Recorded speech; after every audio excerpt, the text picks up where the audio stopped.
تا حالا شده موهای سگت رو برس بکشی ولی بعدش ببینی یا ریزش مو بیشتر شده یا پوستش قرمز شده یا حتی ازت فرار میکنه؟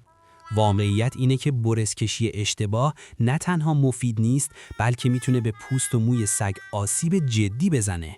تو این ویدیو قراره بهت یاد بدم روش صحیح و اصولی برسکشی در سگ‌های خانگی چیه، چه اشتباهاتی خطرناکه و چطور با برسکشی درست هم سلامت پوست سگت رو حفظ کنی، هم کیفیت موهاش رو چند برابر کنی.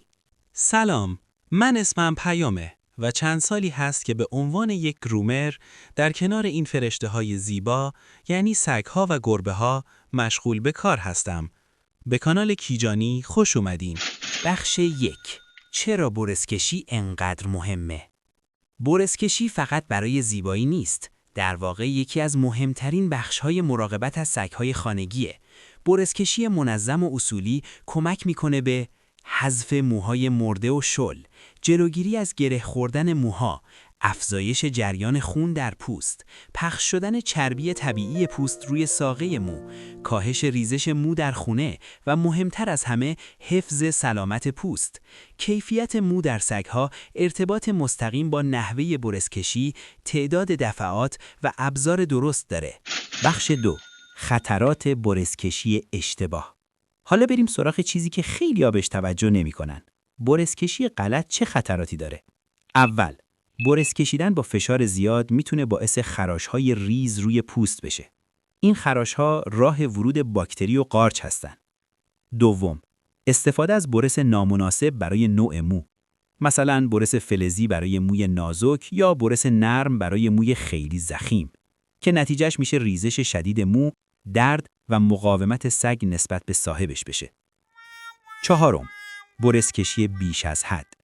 برخلاف تصور، زیاد برس کشیدن میتونه چربی طبیعی پوست رو از بین ببره و باعث خشکی و کدر شدن مو بشه. بخش 3. فواید برسکشی درست و اصولی. وقتی برسکشی درست انجام بشه، تغییرات رو خیلی زود میبینی. موها براق‌تر و نرمتر میشن، گره‌ها کمتر میشن، بوی بد بدن سگ کاهش پیدا میکنه، پوست سالمتر میمونه، ریزش مو کنترل میشه و سگ کم کم برسکشی رو به عنوان یک تجربه لذت بخش میپذیره. حتی خیلی از سگ‌ها بعد از مدتی موقع برسکشی کاملاً ریلکس میشن. بخش 4. نکات آموزشی مهم برای برسکشی اصولی. اول، نوع مو رو بشناس. کوتاه، متوسط، بلند، فر یا دولایه. هر نوع مو برس مخصوص خودش رو داره. برسکشی رو از آرامترین نقطه شروع کن. معمولاً پشت یا پهلوها. بعد کم کم برو سراغ پاها و شکم. همیشه در جهت رشد مو برس بکش. برخلاف جهت مو باعث درد و آسیب میشه. گره ها رو اول با انگشت یا شانه دندان درشت باز کن. هیچ وقت مستقیم با برس به گره حمله نکن. به احساس سگ توجه کن.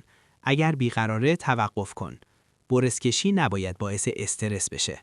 تعداد دفعات مهمه، نه زور بیشتر. بعضی نژادها روزانه، بعضی ها 2 تا 3 بار در هفته. نه کمتر نه بیشتر. بخش 5. رابطه کیفیت مو با برسکشی منظم. سگ‌هایی که برسکشی منظم و اصولی دارن، موهای براق‌تر، گره کمتر و پوست سالمتری دارن. در واقع برسکشی مثل ماساژ پوست عمل میکنه.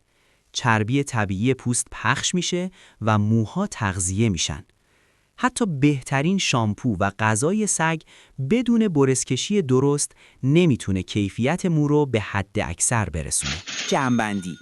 پس یادت باشه، برسکشی فقط یه کار روتین نیست، یه مهارت مهم در نگهداری اصولی از سگ‌های خانگیه. اگه درست انجام بشه، هم سگت سالمتره، هم خونت تمیزتر و هم رابطت با حیوانت قوی‌تر میشه. اگر این ویدیو برات مفید بود، لایک، سابسکرایب و کامنت یادت نره و بگو دوست داری تو ویدیوی بعدی درباره چی صحبت کنیم.